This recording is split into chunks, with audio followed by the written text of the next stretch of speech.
Have a seat. Rico Levy. I mean, I talked with his defensive coordinator at San Mateo, Tim. and he just, I mean, went on and on about obviously his size, but his athletic ability. Yeah, I mean, what does a guy like that bring into the fold here? It's huge because he's, we're basing out of the 3-4. We're multiple, but anytime you're going to demand double teams, I mean, both guards have to pay attention to him. He's going to be a load for a center, to go one-on-one with, and he does have good explosiveness, really quick feet for a big man. Yeah. Going to penetrate into those A gaps, and with the movement that we do as well. I mean, he's going to be a load to handle. One of the things just highlights that I saw. His ability, obviously, I saw him take on like triple teams at times, but then also his hustle and, like you said, athletic ability to chase down like screens 20 yards downfield.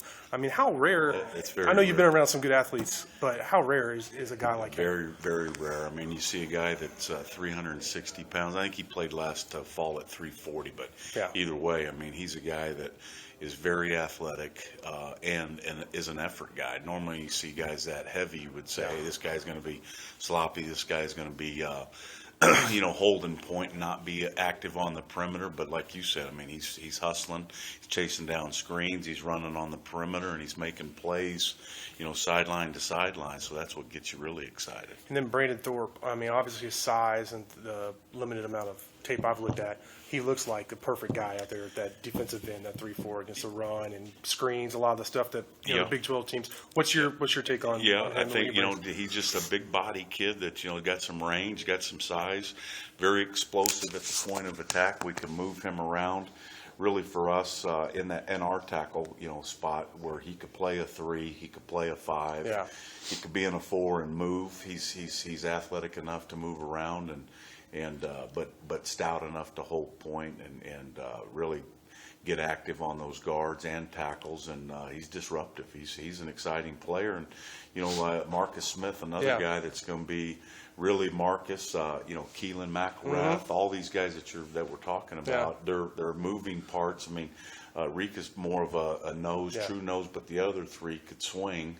And so if you're looking at putting side-by-side guys, if you got a 360 and then all of a sudden you want Marcus to play a 3 technique and you put him down at 308 pounds, now you got some mass in the middle, which obviously we didn't have last year. So you're looking to move both Smith and McElrath around a lot. Yeah, I think once we get them all here and get them moving around, we just felt like on film. I mean, Marcus shows it when you watch his film extensively. You'll see him playing different techniques. Brandon Thorpe, you'll see him playing.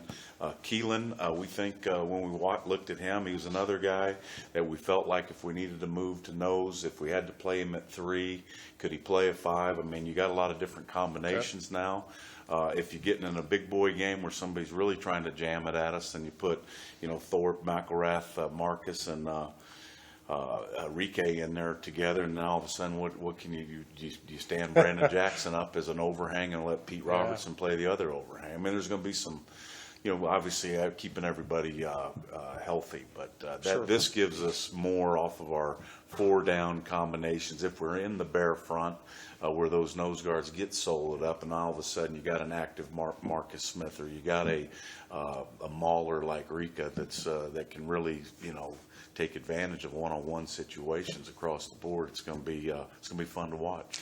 And then this defensive back class. I mean, for me, I've had the opportunity to see a couple of them in person, and I'm really excited about this defensive back class. Obviously, it's deep, a lot of speed, size, some guys that with points to prove that maybe got looked over because of lack of size too, that are really good players. What's your take on this defensive back class? Really fired up about it. I mean, Peyton, the Hendricks kid was a national recruit. Ended up getting him away from Notre Dame and several others. Arkansas, length, range, going to have size.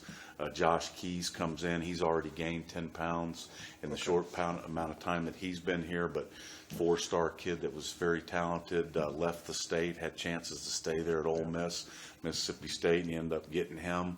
Another guy that has range and some length, and a kid that played corner, as last year, as a freshman and at the junior college. So talented enough there, and length, size. range. Derek Dixon, you're going to look at a kid that's going to come in with a chip on his shoulder. A lot of people bypassed him. A lot of people had him on the radar. He had a lot of mid-majors, but sized him up, and a lot of people said maybe you're too short or you're not fast enough, whatever. But I mean, there's a kid that 2 years ago had 10 takeaways by himself. Yeah. So he's going to be like the Honey Badger. I'm a big fan of his. I saw him in the playoffs earlier this year. He's a really good player, and I think he was very appreciative of this opportunity and us sticking with him all the way through when some others had pulled off. And then he had a big senior year. I mean, I think that people are going to regret playing against him. And Jarret Jaohnson, there's a kid that's a big talent, not overly physical presence right now, but kick returner, punt returner, guy that makes a lot of plays on the ball, always around the ball, could play safety, could play a nickel spot in a drop down just like Dixon, Jashawn's talented enough to play corner. But, you know, the other kid that I don't want to forget that we got on late, not late, but right before Christmas was Michael Coley. And there's a kid that played receiver. He's athletic. He's on the basketball team. He's in the starting 5 at Irving High, which tells you something. And great grades, great character. He's 20 pounds bigger than Justice Nelson right now, and can run as well and as athletic as Justice Nelson. So now all of a sudden you're looking across the board. You got a lot of range and size at all 4 positions. And, you know, you mentioned Keys being able to play corner and everything, but are you looking at him more as a safety, as a free safety? We role? are.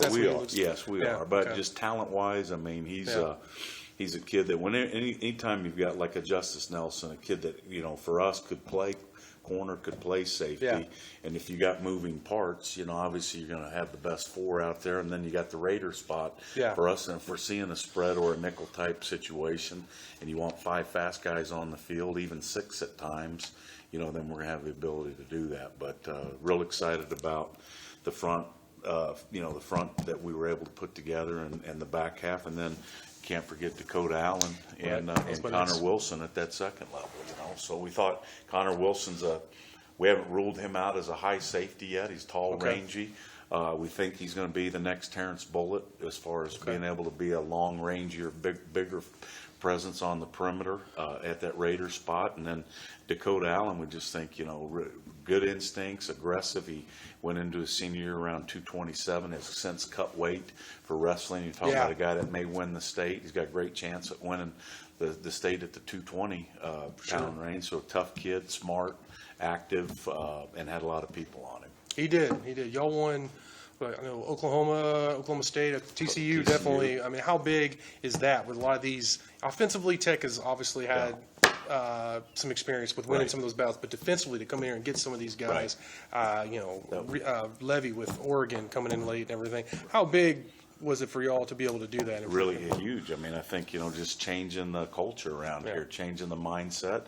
You know, I knew coming into this situation, you know, with Cliff and what we're going to do offensively, they would generate a lot of noise and a lot of recruiting presence with our offense. But I think just the kids who saw us play on television, obviously the bowl game, the TCU win early, played really well the first part of the season, which generated a lot of momentum for us.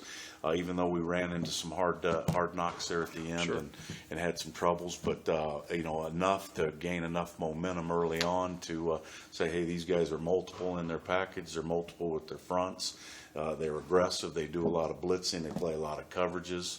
The kids realize that this is going to be a fun package to play, and plus just all the energy with Haverty and Kevin Curtis and Mike Smith and John Scott, you know, who wouldn't want to play for those guys. Is that really how you feel like y'all won some of those battles, is with the energy and the youth? Because I know a lot of the recruits I've talked to, that's the common theme, is the, you know, the youth and the energy that the whole staff has. Yeah, I think it is. You know, they can relate to this. I think they come to practices, they see the music, they come to the games. Who, you know, if you get them here on campus, if you get to the Jones and you see something live in a game day experience, it's a huge. This place has got a lot to offer.